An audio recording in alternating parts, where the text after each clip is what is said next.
McVeigh Meets. I'm Paul McVeigh. I'm an international speaker and former Premier League footballer. Thanks very much for joining us, and wherever you are, whether you're joining us on Instagram Live, Facebook Live, Twitter, or on my YouTube channel, hopefully everybody can hear us and see us nice and clearly, and I'm delighted you could be with us today. If you did watch me yesterday, you would see that I was having a fascinating conversation with John Hartson, obviously former West Ham, Arsenal, Luton Town, Celtic, Norwich City, Wales international striker, and just all the highs and lows that he's experienced. So really fascinating speaking with the big man. And if you are joining us for the first time, I should just say that I'm doing a series of interviews with what I would consider some of the most successful people from the worlds of sport, business, media, arts, and entrepreneurship. And the only reason why I'm doing this is just because I want to raise a little bit of money for the NHS, National Health Service, because of the incredible work that they're doing fighting the COVID-19 pandemic. So if you do know me, then you'll know I'm a very goal-driven person, and so I have a target of £1,000, and we're already over halfway there. So thank you very much for everyone who's donated to that so far. And I would so happy to say that today's guest is a girl who has got to the very, very pinnacle of her profession in broadcasting and media journalism, and that's given her access to interview some of the most incredibly well-known athletes in the world. She's worked for Real Madrid TV, BeIn Sports, and currently hosts her own show on ESPN in America. So I'm delighted to say that I'm welcoming broadcaster and journalist and good friend of mine, Kay Murray, to Live Streaming with McVeigh Meets. How are you doing, Kay? Very, very good. Do you hear me well enough, Paul? I can hear you perfectly. I can hear you absolutely perfectly. So as long as you can hear me, I can hear you. Then this is the thing. If the only thing is, if your mobile phone has a volume up, can you turn the volume down on your mobile phone? That's Because what I was looking at. but yeah, it's always the starting There we point. go. And okay, this is it. As soon as you get that down, then I think hopefully everybody who's joining and That's better. watching his live streaming on Instagram, Twitter, all of those things, then hopefully they only hear one set of audio. And you know what it's like, Kate, being the consummate professional as you are. You know, we need to try and get this as good as possible if we can. So yeah, we're gonna be doing mostly everything through the laptop. But first of all, how are you doing? I of course have just seen you've just had a little baby, wee Luca. How's he doing? He's doing great, thank you. He's going to be 3 months old on Sunday. And it's crazy, just how much this little person can take up your whole day like he does. And I'm sure any parents watching will be able to sympathise with that. But he's absolutely changed our life for the better. And it's just brilliant, just watching every day. I think it's one of the few positives. I mean, there are quite a few positives of being under lockdown and having to stay indoors, is that we're getting to see him change day by day and we're spending all day with him. So in that sense, we're very lucky. Brilliant, and of course I know Matteo as well, and how's he adjusting to being a new father? He's actually been brilliant, and it's not because he can hear me. I don't think he can, because he's on daddy duty right now. But he's honestly taken to it like a duck to water. He's been super helpful with me, as he should be. He's the dad, he's a parent too. But he's been grand. I think it's just changed his life for the better as well. Amazing. I'm so pleased for you. And obviously, we met over when we were working with BeIn Sports over in Doha in Qatar in 2016 during the Euros. And obviously, Matteo Bonetti, if anyone who watches their American sports, is a big name in ESPN over there as well. And obviously, you two were running the show in Doha, if I don't mind me saying. But I suppose the first thing I should just go back to, Kay, and please forgive me if I missed out on this, but I didn't introduce you as former Middlesbrough TV presenter, Kay Murray. Yeah, I mean, come on, Paul, get it right. That should be always what goes ahead of my name. That's where it all started, actually, though, which some people remember Real Madrid and they'll talk about the Ballon d'Or, but it all actually started at my hometown club. And that's where we're gonna go. We're gonna talk about a lot of that because I think anyone who's going to be joining us today, they'll be fascinated by your journey. A girl from the northeast that's suddenly working for Real Madrid TV, working in BeIn Sports in America. Now you're working for ESPN. It kind of doesn't get much better than that. But probably what I should have said to start off with is, whenever Norwich play Middlesbrough, it normally ends well for Norwich, doesn't it? Well, not always. Just so that playoff final, we'd actually beaten Norwich in both games that season, so we were feeling confident. And then obviously we didn't win in the game that mattered. Thought you might bring that one up. Obviously, there was no chance we were going to have this conversation and not bring. So if, and again, of course, just because Kay worked for Middlesbrough TV, if anyone doesn't know, Kay's a huge Borough fan, Huge. and the fact that Norwich beat Middlesbrough 2-0 in the 2015 playoff final. We're probably just going to brush over that quite quickly. The fact that the game was done within the first 15 minutes. Anyway, so tell me what's your experience of the whole lockdown situation? Because and I know you've just had your baby, so that's one side of it. But of course, you should be presenting TV shows as you do every single week. How can you do that?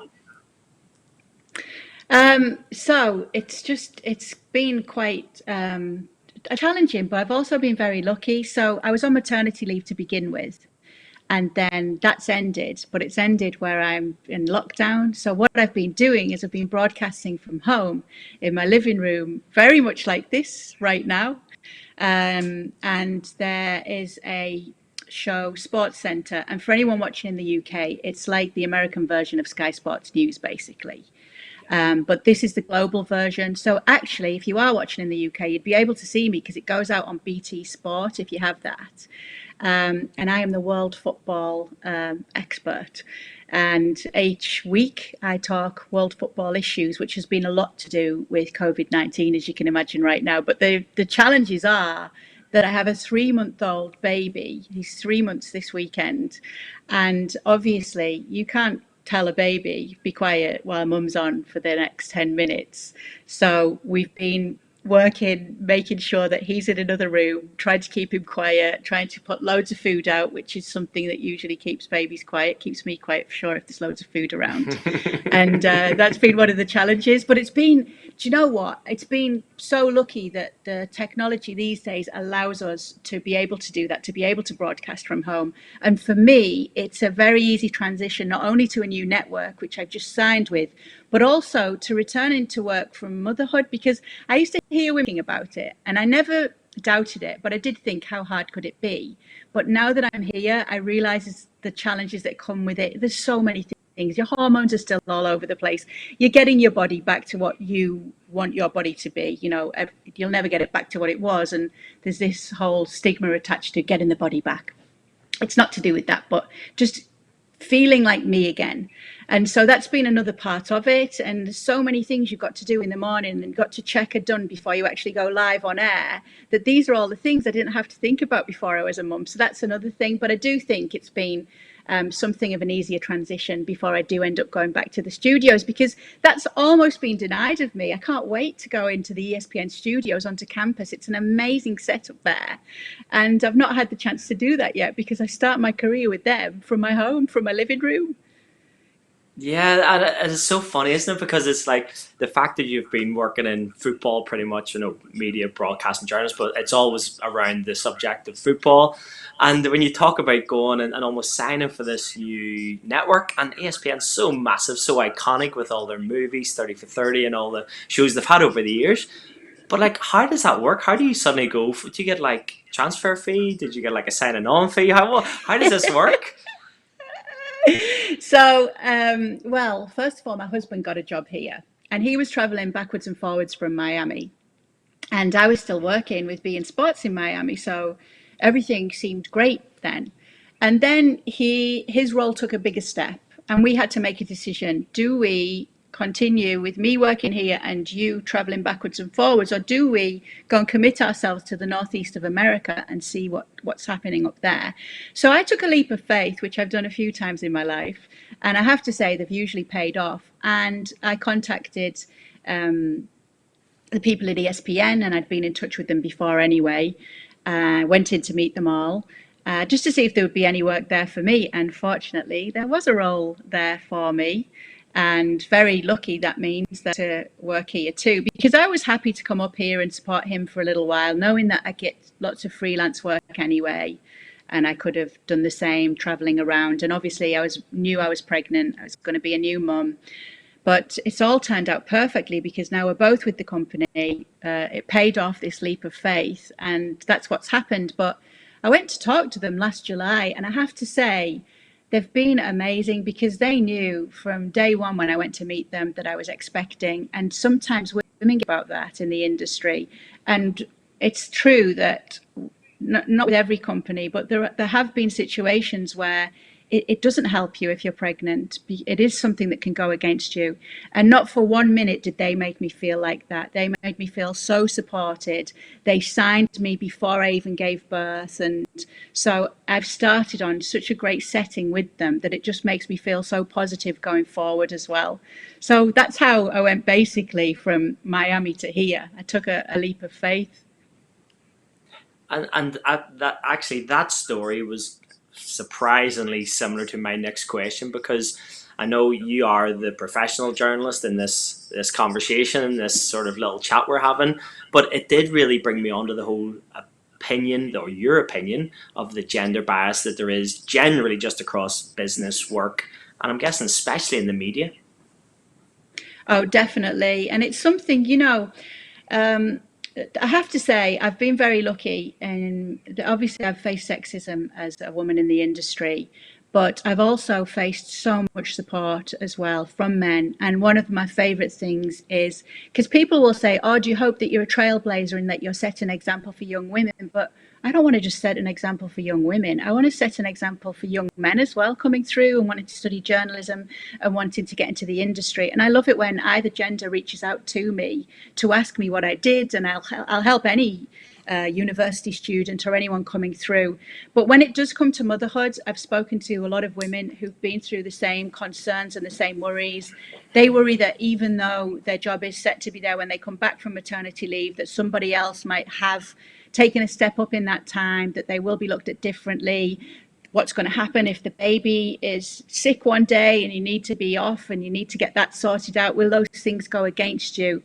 There's so many things. If you're nursing your baby, how are you going to deal with that? Which room can you use at work? There's so many things that you have to think of that it does, and it shouldn't, but it does worry a lot of female broadcasters in this industry. And you do have a network that makes you feel fully supported in something that's completely normal. It's a circle of life. We're reproducing. Then it really is a big help. And the more broadcasters that do it, the better it is for us women.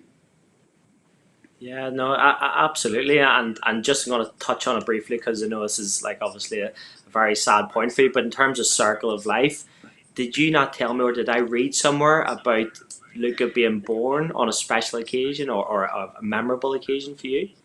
Yeah, it's crazy talking about the circle of life. You probably saw it because I was quite open about it on my Instagram. So Luca was born on the 6th anniversary of my father's death, and it's one of those things that's almost too crazy and it's too strange. And having him here now, it's bittersweet because it's this day now that we can remember for a good reason. We don't have to remember, oh, that was the day that dad passed away. It's the day now that his grandson was born. But it's having him here just makes me miss my dad more, because for him not to have been able to see him. My dad passed away in 2014 after a battle with kidney cancer, and he had a secondary brain tumor as well. And things were going okay at first. He had that removed, and he was always a big supporter of my career. But the funny thing, Dad, is that he was a little bit behind technologically, worse than me. And he, instead of everybody else would just take pictures of their kids on their smartphone, my dad would take the physical copies of like the pictures of me and David Beckham, or the picture of me presenting the Ballon d'Or. And when he'd go to the pub, he'd actually be like, "This is my daughter," and he'd take out the pictures all folded up.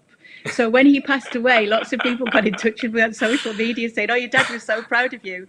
He used to pull out pictures of you at the pub." And I was like, "I know." But so yeah, it's so weird though that he was born that day, but it's just a really nice way now Yeah, to remember that day rather than yeah. what it was. Amazing, amazing. So just going back to what we were talking about in terms of the gender bias, and of course, I should just say, if anyone is joining us, thanks very much for joining us. I'm here. I'm delighted to say that the broadcaster, journalist Kay Murray, she's the host of a show in the ESPN in America, and she's talking about her experience, her journey to getting to the very, very pinnacle of her career. And I suppose, Kay, one of the interesting thing is that, so I've been doing these little series of interviews for the last, I think, 6 or 7 days, and I've interviewed 7 guys. And I'm not doing that because I want to just interview guys. It's more because I'm trying to reach out to as many people as I can. And it just happens to be that there are more guys that I know and I'm speaking to and contacted with. So, like, you're the first girl that I've actually got on the show. And it's because I'm getting grief from all my female friends or my sister or, people like that going, why are you only doing guys? Why are we not putting... There's loads of successful women out there. And luckily we have on next week, we've got a girl called Josie Rourke, who actually used to be the artistic director at the Donmar Theatre in London, and she's just directed her first movie, which is Mary Queen of Scots, with like Saoirse Ronan, Margot Robbie. So she's amazing woman. So luckily going to get her. I've got Sam Johnson, another broadcaster over in Turkey. And it's just like... the bias for me, it seems like there's far too many guys and not enough women. Don't know why that is. Yeah, I mean, listen, you are from the men's game, and that's where you made your name. And so don't beat yourself up too much, but it's great that you're aware and that you're looking to get more women involved. And I think that that's the most important thing, because it shouldn't be, and we don't want to feel that we're on just for the sake of things. And I know for a fact that it's not that with you right now, obviously, because we've worked together, and I've always worked in the men's game. And so that's how it is. And the good thing is that more and more women are getting into the game. And so you're going to get the chance to interview more and more women. And obviously you're talking about somebody that is taking a step away from football next week, and you're going into the film industry and the theatre industry. And we're everywhere, but it's normal. I suppose if I was to call on all my friends, I'd probably have a lot more female friends to call upon first. So it's great that you're giving us the platform to talk about this, and hopefully more women will follow. I could probably give you some names too, Paul, but don't be too harsh on yourself. You're from the men's game, so it's normal that a lot of your contacts will be male.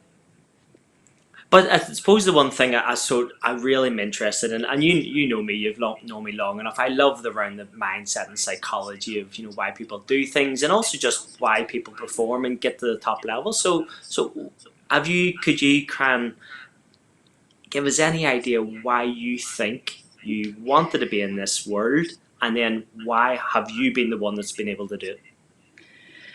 So there's a few things when I am asked that, it's hard to know. So I often think that it seemed like a natural progress, everything. But my mum tells me, no, you didn't have anything easy. Everything you did, you had to really fight for. And I did, but I don't really see it that way. I always saw everything as a challenge. I think that with me, I always know that if I want something, I'll go out and do my best to go and get it. So as an example, I auditioned for Real Madrid television when the international service first opened, and I didn't get that job. I was shortlisted and I didn't get it. I was so upset because I thought of everything that's right for that job. I've already worked at a club channel. I speak decent Spanish. It was okay then. It got a lot better when I went to Spain. And I'm a trained journalist. And instead of moping about it and getting upset, sorry, I've got somebody just trying to mute that. Instead of moping about it and getting upset, I thought, right, I'm going to make sure that I get that job now. And I did everything I could to then try and get that job. And a year later, a role came up and I managed to get it. But the great thing was in the meantime, I was working as a journalist and I got some invaluable experience right then. So I didn't let it get me down. And I feel that I've been like that all the time. And one of the few things that I've noticed throughout my career is that when something really big's coming up, I always feel as though a hurdle's put in the way.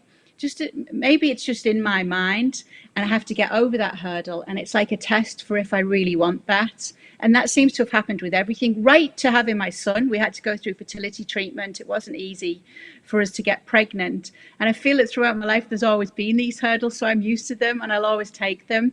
But I really am a glass half full type person, not even half full, like full. I always see the bright side of things. I never let things get me too down. And I think that might come from my mum and dad growing up, like a very sunny disposition. And the other thing is I'm extremely organized, Paul. I'm a Virgo, if anybody's into horoscopes. I know you're organized. And so Yeah, my research, my notes, everything. Even this having a baby is almost like a video game. It's like all the little tasks you've got to get done each day to make sure that you can go on to the next step. So I think that's helped me too. And another big part of it, and it's massive, and here we are talking now, and I see people that aren't very good at this, is to be a people person. And even if you're a bit of an introvert, is just to be good to the people you meet along the way. It sounds so cliched, but it's so true, because those people you'll always meet later down the line, or they'll go to somewhere else and they'll be working with people that might be looking at bringing you in. They will then put in a good word or say, yeah, I worked with her, she was great, or she's very helpful, she's very hardworking. Those things, those relationships are really, really important, especially with the younger generation coming through, because there'll be young producers working under me who in the beginning may be helping me out with research or bringing me some notes, and then a few years later they are with their own shows or doing really well or producing a show of their own. And so contacts and being a good person really too. Yeah, no, I completely agree, and it's actually something that I only learned whenever I come out of playing, professional football. That all around that network and just the ability to be able to reach out, because it's one thing to have someone's number and be able to call someone that you think you might be able to use if you want to try and achieve something, but the other side is them actually wanting to be able to help you. So, and as you say, it's all Yeah. about that relationship. If they don't want to help you, then as much as you could have their mobile number or email address, then it doesn't mean anything at all. So, no, it's a really, really good point. And I should just say this, and I hope you don't think I'm being sycophantic just because you're on here, but I remember working with you during the Euros, and I was blown away by how good you were. It's probably because I had never worked with you before. I didn't realize just how good you were, but it was that, what it's like working in TV, and as soon as that you're going live and you just looked unflappable. How did that happen? See, do you know what? It's so nice that you say that, and I really appreciate it. And I've been told that when I work with people for the first time, but it's still so nice for me to hear, because there is a part of you, no matter how confident you are and how much you believe in your ability, where you actually do think, well, do I just think I'm decent at what I do, or actually am I decent at what I do? So it's a validation when somebody comes to you and says that. Yeah. Um, but it wasn't like I was a natural straight away. I've always been a natural at talking, and I've always been quite extrovert, and always been, even all my school reports would always say she's a natural leader, but they always did say she's very easily distracted as well. And so I think that when it comes to television, I remember looking at some of my old stuff, my first stuff. It's so funny because it's not as natural as it is now. But in time, I've learned that being on air is, I've always seen what I want to tell with football is the stories behind it. And obviously the games and going into the in-game management and the tactics and stuff will come up as part of our jobs. But for me, it's the storylines that I love when it comes to the game. And I just want to talk to people as if I'm talking to them down the park or down the pub. I don't want to be very presentery, if you will, which is why I'm not really on the news shows where people doing those who are excellent broadcasters. But I've always been more of a presenter on the magazine style shows or the talk shows, because I always tell youngsters who are coming through, talk to the camera as if you're just talking to a friend, because you'll come across a lot more natural and you'll be perceived a lot better. And it's just the best way to be, because you're just conveying the story to your friends. And especially in this modern day now, I can see people coming through on my Instagram saying hi and asking questions and stuff. And they almost feel, and you almost feel, that you've actually got a friendship with these people. It's like an extended family now, because people can contact you straight after a show after that you've done. And so you are talking to those people, you are going into those living rooms. So you don't need to be all polished and very broadcaster voice. You just need to be natural and someone's friend, and remember that you're just Yeah. talking to these people sat in their living rooms watching you. Yeah, no, and do you know what? It's really interesting you say that, because luckily, as I said, I mentioned earlier when I was introducing you, we had John Hartson on yesterday, and you've got to think of this guy's, being in some of the highest performing teams. He played in that early or mid 90s Arsenal team whenever he was just, a young kid, but he's suddenly there with Tony Adams and the David Seamans and all the, the outstanding players. And he talked about leadership. And so it was interesting when you mentioned that about how you've always been a leader. Why do you think that, or what is it that makes you feel like you are, or what characteristics do you think you have that allow you to be a leader?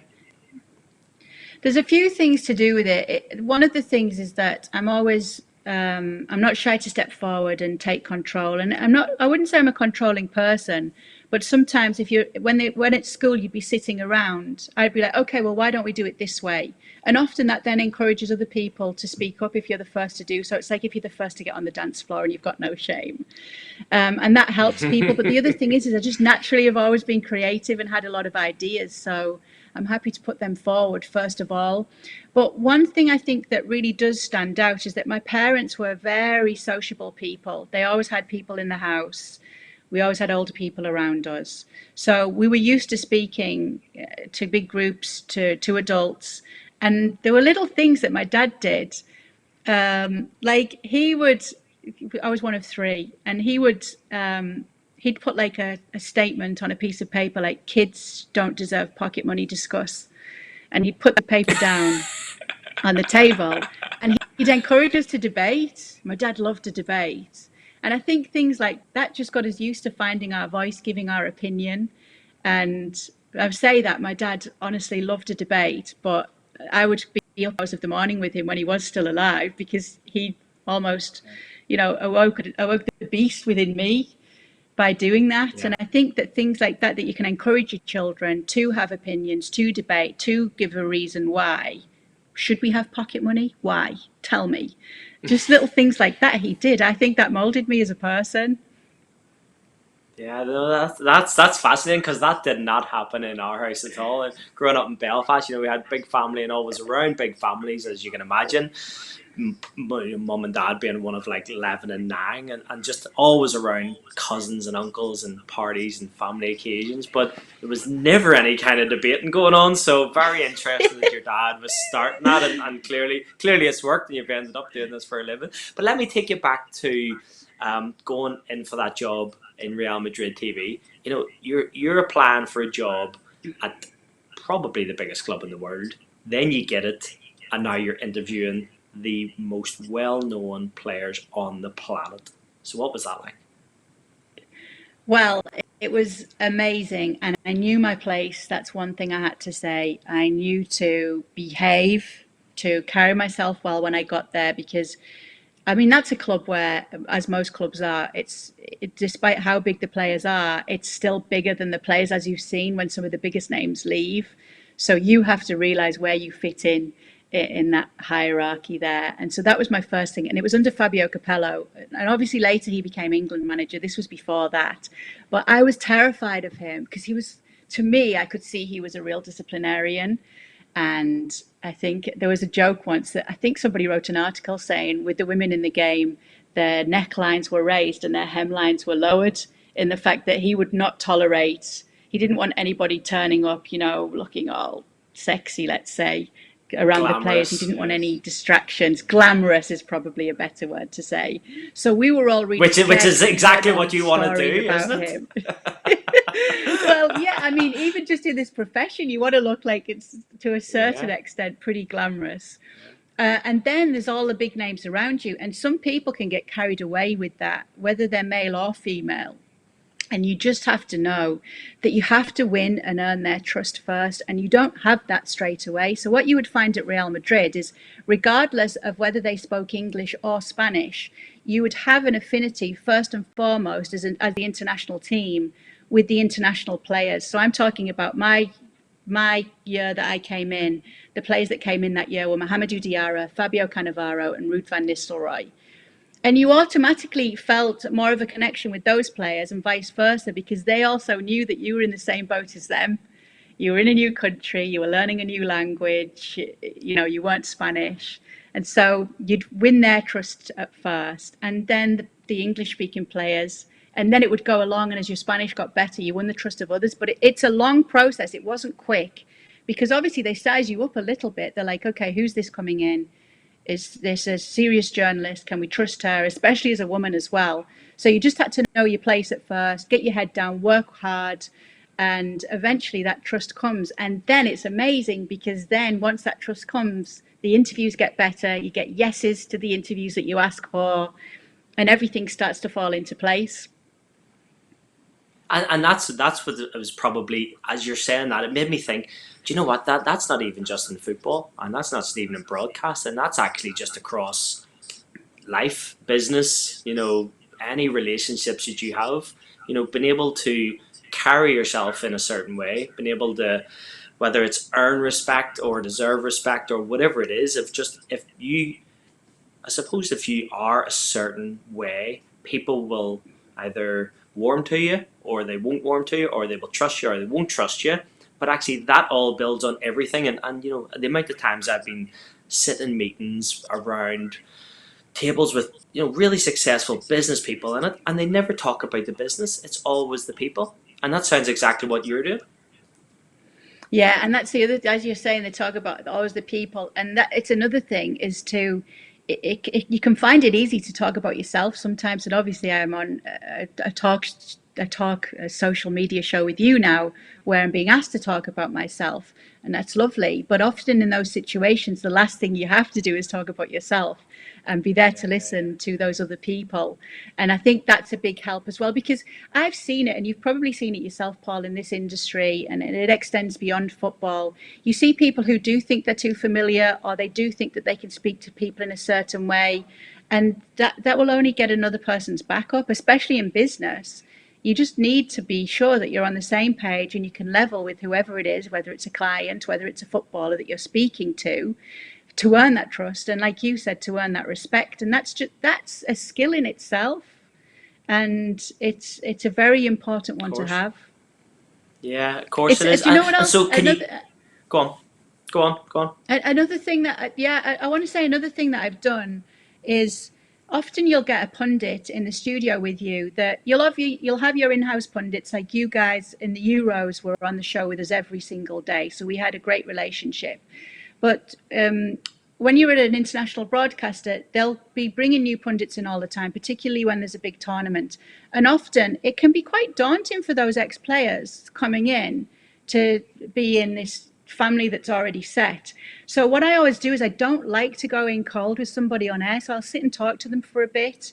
Juan Pablo Angel, for an example, he was great. He came in Yeah. with us at BeIn Sports, and I thought, well, how can I get the best out of him? So we'd sit and we'd talk about not only what we were going to talk about, but how it would resonate with his career. And if there was a point in, say, today's game that had happened, or in a particular game that had happened, and one of the things was that in the CONMEBOL qualifiers, so the travel in the World Cup qualifying in the South American teams, he'd actually been through that, and he was able to then tell us how daunting it is, the fatigue that sets in, the time zones and the different climates that you're traveling across, where we sat down and he told me all about that, so that when I then go on air with him, he can give me stories and I know exactly what to ask him. And I think that making your guests feel comfortable before you go on air actually makes a better broadcast, because they don't feel that they're going to be blindsided by a question. You feel that you've got to know them a little bit better, so it feels like then they are a part of the panel that you're used to. And I think just sitting down and taking the time with your pundits to find out who they are, what makes them tick, what story relates to something that you're talking about that day, really makes a difference, not only to the broadcast, but to the experience for the viewer at home. Yeah, no, I think that's great advice, Kay, as well, for anyone who's, because I'm sure there are loads of young guys and girls out there who see that we're chatting, see the fact that you've done so unbelievably well in your career, and probably thinking, if I'm a 20-year-old guy or girl living anywhere around the UK or Ireland, how could I possibly work for Real Madrid? How could I possibly end up working for one of the biggest networks in America? So hopefully what we're doing here today is inspirational for them, because the example that you're setting is clearly one that loads of people would love to do. As you just said as well, Kay, if there is anyone else joining us across our Twitter, Facebook, YouTube, anyone else is joining us, I'm here with Kay Murray, absolutely delighted to have Kay on today because she's just sharing her story of getting to the very, very top of the broadcasting world.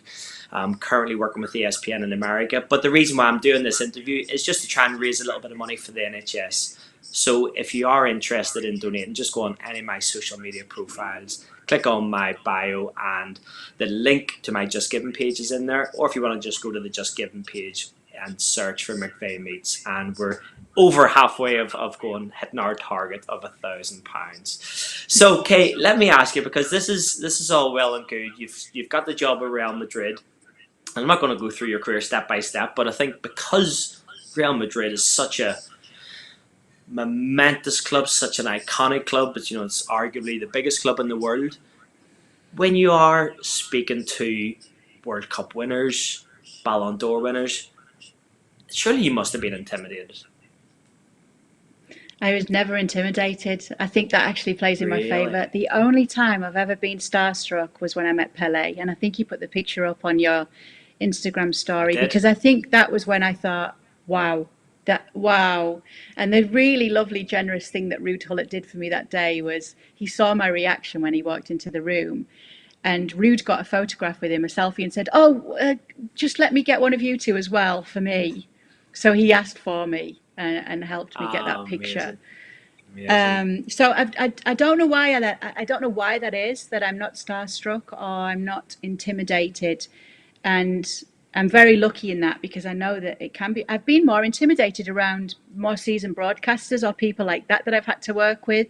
And then the only other person that first time I met them, I was like, wow, was Zinedine Zidane. Because there are certain people in the industry, in the football world, that just, he almost seems like he floats, Zidane. Anybody who's seen or been around him will tell you the same. I've heard another Real Madrid TV presenter say the same thing. He's so graceful in everything he does. He's so charming without even speaking, it seems, at times. He just has this incredible presence around him. And I remember I used to fly with the team on the chartered flights, and with all my bags, and especially because I'd be carrying cameramen's stuff as well. We were in a team. Yeah. I'd ended up in the line in front of him because you still have to go through the mini customs where you check your bags and stuff. And I was so embarrassed. And I said, oh, please go ahead. He had nothing. He probably just had a few things in his pockets. And he was just, without even saying anything, he was like, you go ahead. It's fine. Don't worry. And I was like, oh, wow, his dad just let me go in front of him. But he just had, I don't know, just this way about him, this presence that you don't see with many people. And then look what's happened with him, winning those Champions League successively that he did. He obviously had that effect on the players. And even before he took over the team, he was still on the background staff. Even before with Ancelotti, Zidane had a role at Real Madrid, and on some of my pre-seasons he would be taking especially some of the young midfielders under his wing, whether those midfielders have stayed on at Real Madrid or not, and he just had this incredible way with them. And I think that they'll have all grown up watching him, so they'll have been like, wow, same, Zidane is helping me out here. And they were very receptive to him, and he just was an excellent communicator, it seemed, with these players, and an excellent man manager. And probably, without saying too much, as we've seen those half-time team talks in the Champions League that have been revealed, he just has that way and that presence about him.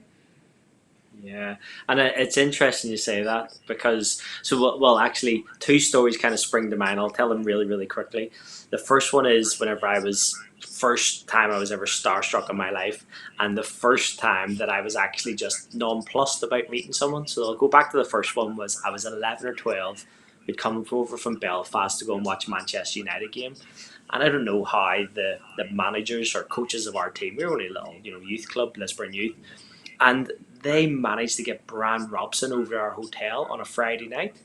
Now, most of our team were Man United fans. I just started going to Spurs at that stage, so I kind of thought, it's okay. I don't really want to go watch Man United, but still want to watch an English league game. And I walked into the hotel, and Brian Robson's there, and they all sort of walked into another room, and everyone's like, right, we'll go in and get autographs and all the rest of it. And I was like, no, I don't want to get an autograph from Brian Robson as an 11-year-old kid.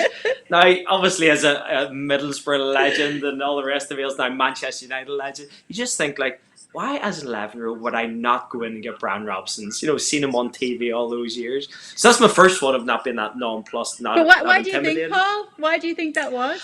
I don't Was it know. a I surprise really even to don't know. you? I have no idea. It's almost like if I try and analyze it, it's to try and think that why he's not better than me. I know he's a English a superstar, football superstar, but he's not better than me. So why would I want to get an autograph off him? I don't know. That's possibly what I was thinking.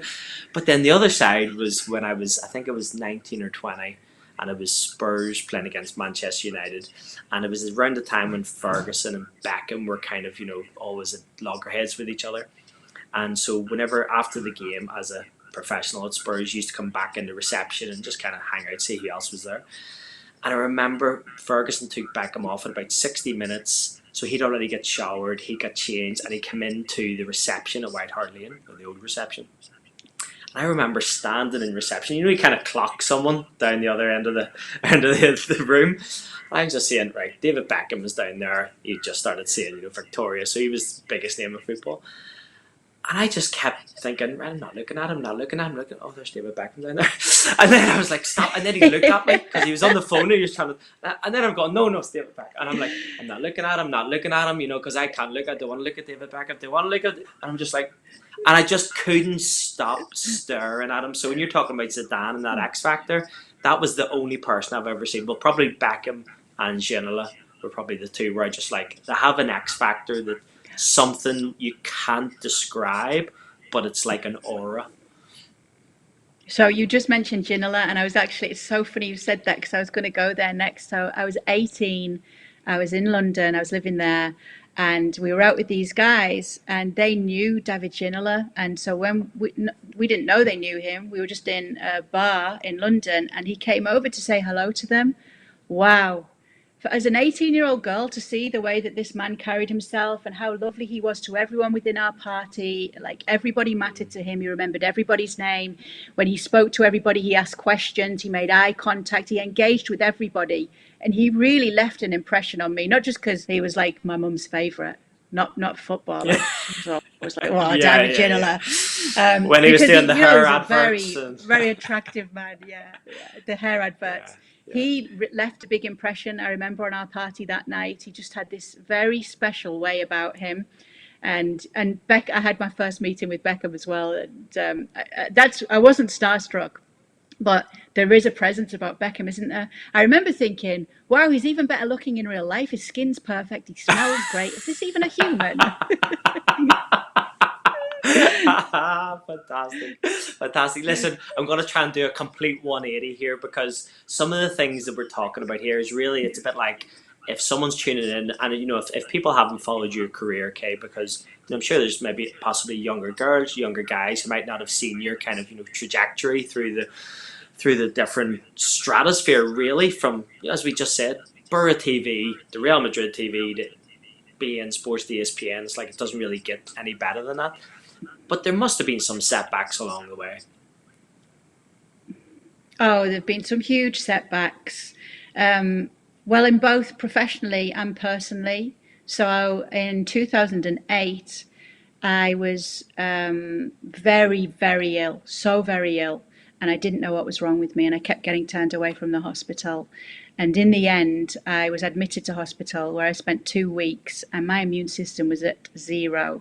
And I'm not even exaggerating. I'm not somebody who exaggerates a lot to say that I was close to death's door for what we found out I had, which is something that's manageable. But because it had been left the way it had, I'd been very ill. So I found out I had ulcerative colitis. And anybody watching from the football world will know that Darren Fletcher is very vocal about his battle with the disease. And I think Sir Steve Redgrave as well also has it, Lewis Moody, the rugby player.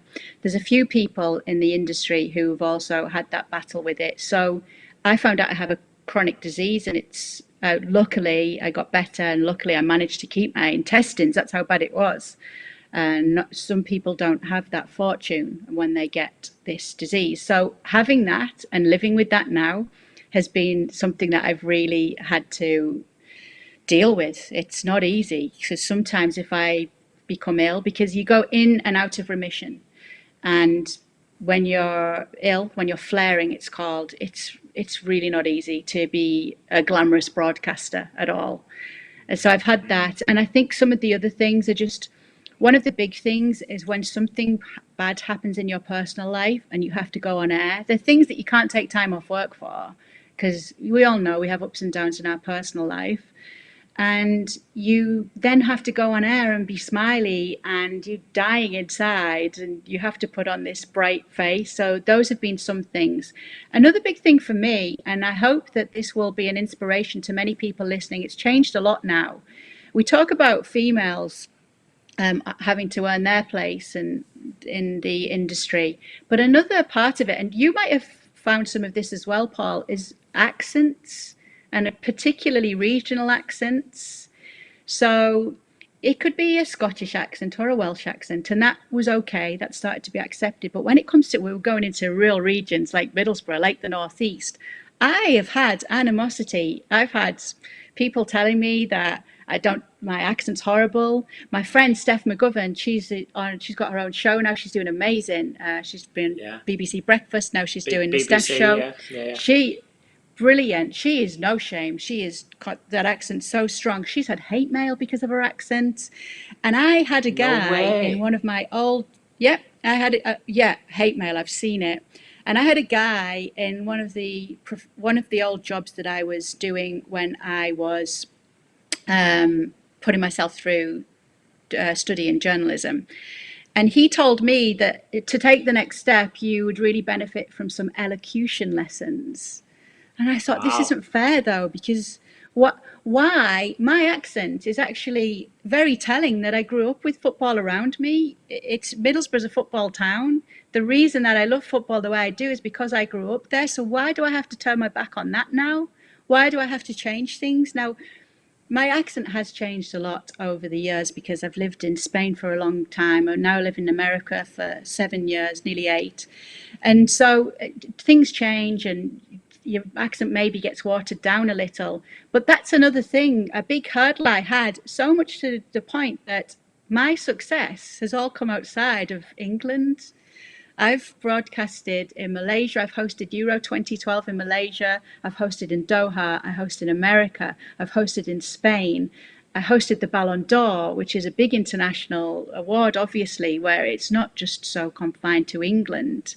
And all my success has come outside of my own country. And that was a big hurdle for me growing up, that I didn't have the voice that I was supposed to have, that society told me I had, or that the broadcast world told me I had to have Yeah. when I was growing up. And that's another big hurdle I had to get past.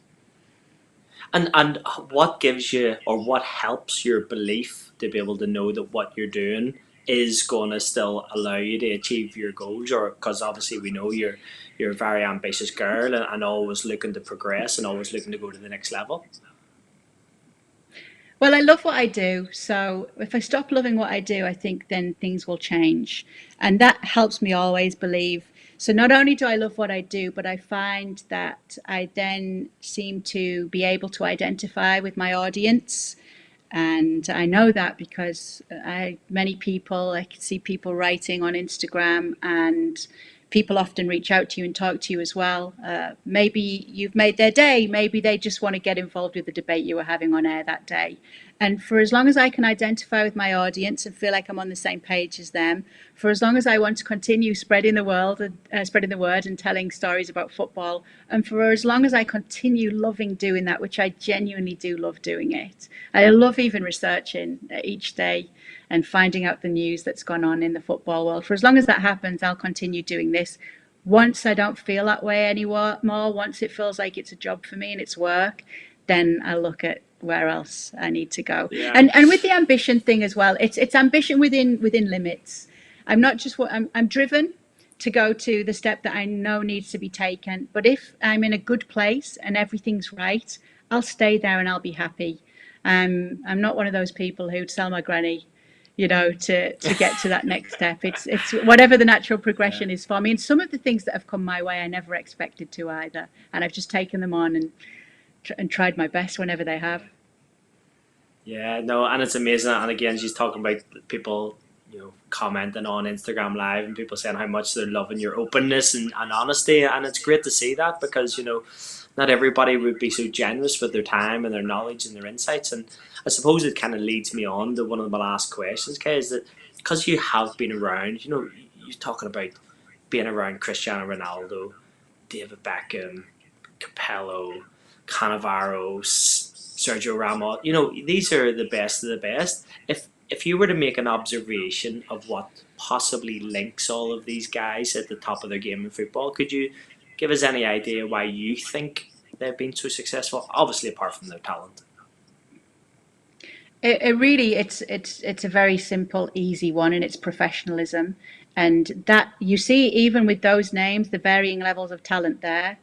Little things like, so you mentioned Fabio Cannavaro. Who do you think was always at the very front of the pack when it came to the running around the pitches? Him. Cristiano Ronaldo.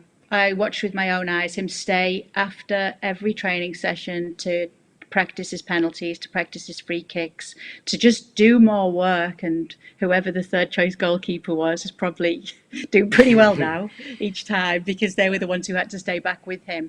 It was always dedication and professionalism. And you even see in the industry now some huge talents. And I think that just using Lionel Messi and Cristiano Ronaldo as an example, they can be as big a talent as you want. You can have your Neymars and your Mbappes. And I think Mbappe falls more into this one than Neymar does. They have to have that drive and that desire as well, because not only are Lionel Messi and Cristiano Ronaldo the most talented footballers on the planet, they also have the drive to continue to want to achieve, to continue to be the best. And those two things are a lethal combination that all the talent in the world can get you so far, but you have to have that drive and dedication. And professionalism is so important, even at the small things. If we're not even talking football, just little things like if you've got a meeting, make sure you're on time, make sure you're well presented. All these tiny things make a big difference in making a big impression. And with those big names, professionalism always shone through with all of them. Capello, he would not take any BS. And so I think that's the big point, just being driven and professional. Yeah, amazing. Great to hear because I think I've been around some top professionals, but the names you're talking about, the ones who you've almost absorbed their professionalism just by osmosis is it's another level up again. So I really am jealous of you, just kind of people that you've been associated with. But last question for you, Kate, before I let you go and get back to baby Luca. Why do you love your life? I think I love my life because I just like the little things. I just love life. I love living. I love my relationship with my husband is more than just what I feel a romantic relationship. I feel like he's my best friend as well, and we have a lot of things in common. My friends, I love my friends. I love what I get to do. So I think that every little thing to me just is so important, whether it's going out for a run, which I absolutely adore, to going out for a walk, to eating, to having a glass of wine. I genuinely love living. And my poor dad, he only got 61 years of it, but blimey, he lived in those 61 years to the max. And I think that that's what I love my life for, that I feel that I've been very, very lucky, even though I have worked for it. And you can say that, you can make your own luck. Of course there's that, but certain doors have opened for me. Maybe I did make them open myself. Maybe I have been lucky, but I just feel like I've lived life and I still love it. And I'm even making the most of this quarantined life right now and seeing the best of it. I see so many more pros to it than I do cons. And it's great that you're doing this, Paul, because obviously so many people have been a lot more affected than I have by this. I'll definitely be donating, of course.